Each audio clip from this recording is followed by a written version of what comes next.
ఇంతకీ Iran supreme leader బతికే ఉన్నారా? ఇజ్రాయెల్ అమెరికా దాడుల్లో తీవ్రంగా గాయపడినప్పటి నుంచి మొస్తబా ఖమీనీ కనిపించలేదు. కనీసం టీవీలో కూడా దేశ ప్రజలను ఉద్దేశించి ప్రసంగించలేదు. చివరకు తన తండ్రి అంత్యక్రియలో కూడా మొస్తబా పాల్గొనలేదు. దీంతో కొత్త సుప్రీం లీడర్ ఎక్కడున్నారు అనే అనుమానాలు బహిరంగంగా వ్యక్తమవుతున్నాయి. తాజాగా ఇరాన్ అధ్యక్షుడు మసూద్ పెజెష్కియాన్ కు కూడా సందేశం వచ్చింది. తాజాగా సుప్రీం లీడర్తో జరిగిన భేటీలో అసలు ఆయన మొహమే కనిపించలేదట. కరచాలనం కూడా చేయలేదు. దీంతో మొస్తబా ఖమీనీ ఉనికిపై అనుమానాలు మరింత పెరిగాయి. పశ్చిమాసియాలో ఇప్పట్లో శాంతి నెలకొనే అవకాశాలే కనిపించటం లేదు.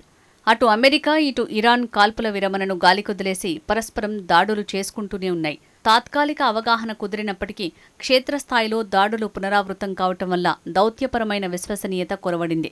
ఇరాన్ తన అణు ప్రణాళికల్ని క్షిపణి సామర్థ్యాలను పూర్తిగా విడిచిపెట్టాలని అమెరికా డిమాండ్ చేస్తోంది. ఇరాన్ మాత్రం తన సార్వభౌమాధికారం విషయంలో వెనక్కి తగ్గేది లేదని స్పష్టం చేస్తోంది.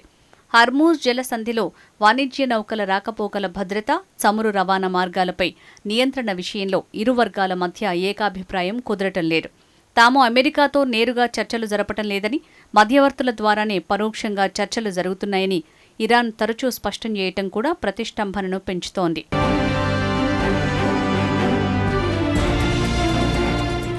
అమెరికాలో శాంతి ఒప్పందం కుదరకపోవడంలో ఇరాన్ నాయకత్వంలోని అంతర్గత విభేదాలే కారణమంటున్నారు. ఇరాన్ పౌర ప్రభుత్వానికి ఇస్లామిక్ రెవల్యూషనరీ గార్డ్ కార్ప్స్ మధ్య స్పష్టమైన విభేదాలు, ఘర్షణలు ఉన్నాయి. కీలక నిర్ణయాలు, విదేశాంగ విధానాలు, ఆర్థిక వ్యవస్థపై పట్టు కోసం అధ్యక్షుడు మసౌద్ పెజెష్కియాన్ నేతృత్వంలోని పౌర ప్రభుత్వానికి ఐఆర్జీసీకి మధ్య పలుమార్లు బహిరంగంగానే ఘర్షణ వాతావరణం తలెత్తింది. పెజెష్కియాన్ అమెరికాతో చర్చల ద్వారా దేశంపై ఉన్న ఆర్థిక ఆంక్షలను తొలగించుకోవాలని భావిస్తున్నారు.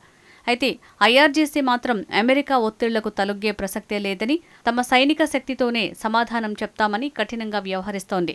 పరిపాలనలో ఐఆర్జీసీ జోక్యం ఎక్కువైందంటూ పెజెష్కియాన్ రాజీనామా లేఖ రాసినట్టు వార్తలొచ్చాయి. ఈ క్రమంలో సుప్రీం లీడర్ మొజ్తబా ఖమీనీతో ఆయన భేటీ అవటం ప్రాధాన్యత సంతరించుకుంది.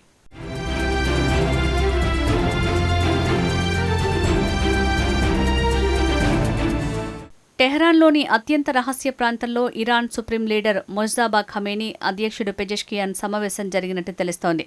ముదురు రంగు అద్దాలున్న కారులో వెనుక సీట్లో మొజ్తబా ఖమీనీతో పెజెష్కియాన్ భేటీ అయినట్టు చెప్తున్నారు. కొన్ని నిమిషాల పాటు వీరిద్దరి సంభాషణ జరిగింది.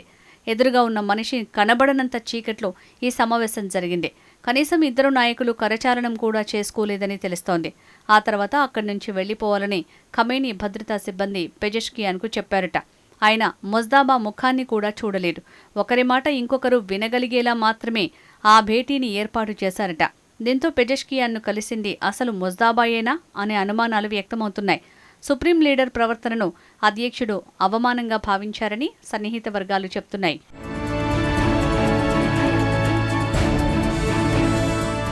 సాధారణంగా ఇలాంటి కీలక సమావేశం సుప్రీం లీడర్ ప్రధాన కార్యాలయంలో జరుగుతుంది. అయితే ఈ సమావేశం రహస్య ప్రాంతంలో జరిగింది. రాజీనామా హెచ్చరికలు, భేటీ కోసం పెజెష్కియాన్ పలుమార్లు చేసిన అభ్యర్థనల నేపథ్యంలో ఈ సమావేశానికి మొజ్తబా అంగీకరించారు.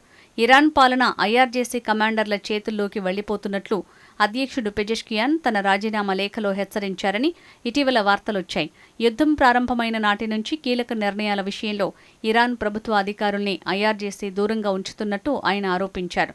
రాజీనామా లేఖపై సుప్రీం లీడర్ ఎటువంటి నిర్ణయం తీసుకోకుండా పెండింగ్లో పెట్టారు.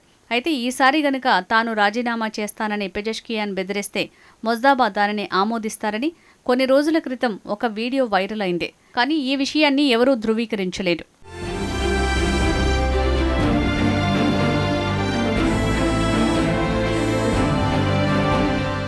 అమెరికా ఇజ్రాయెల్ యుద్ధం మొదలుపెట్టిన తొలి రోజు ఫిబ్రవరి 28 నాడే ఇరాన్ సుప్రీం లీడర్ అయతుల్లా ఖమీనీ మృతి చెందారు. కొత్త సుప్రీం లీడర్గా ఆయన కుమారుడైన మొజ్తబాను ఎన్నుకున్నారు. అయితే యుద్ధంలో మొజ్తబా ఒక్కసారి కూడా బహిరంగంగా కనిపించలేదు. కొన్ని రాతపూర్వక ప్రకటనలు మాత్రమే విడుదల చేశారు. మొజ్తబా బయటికి రాకపోవడంతో ఆయన ఆరోగ్య పరిస్థితేంటి, ఎక్కడున్నారు అనే విషయమై ఊహాగానాలు మొదలయ్యాయి. యుద్ధం జరుగుతున్న కీలక సమయంలో దేశ ప్రజలను ఉద్దేశించి టీవీలో కూడా ప్రసంగించలేదు. కనీసం తన తండ్రి అంత్యక్రియల్లో కూడా మొజ్తబా ఖమీనీ పాల్గొనలేదు. దీంతో సుప్రీం లీడర్ ఉనికి మీద అమెరికా పలు అనుమానాలు వ్యక్తం చేస్తోంది. మొజ్తబా ఖమీనీ 90% చనిపోయినట్లేనని అమెరికా అధ్యక్షుడు డొనాల్డ్ ట్రంప్ కూడా వ్యాఖ్యానించారు. తాజాగా ఇరాన్ అధ్యక్షుడికి ఎదురైన అనుభవంతో మరిన్ని అనుమానాలు మొదలయ్యాయి.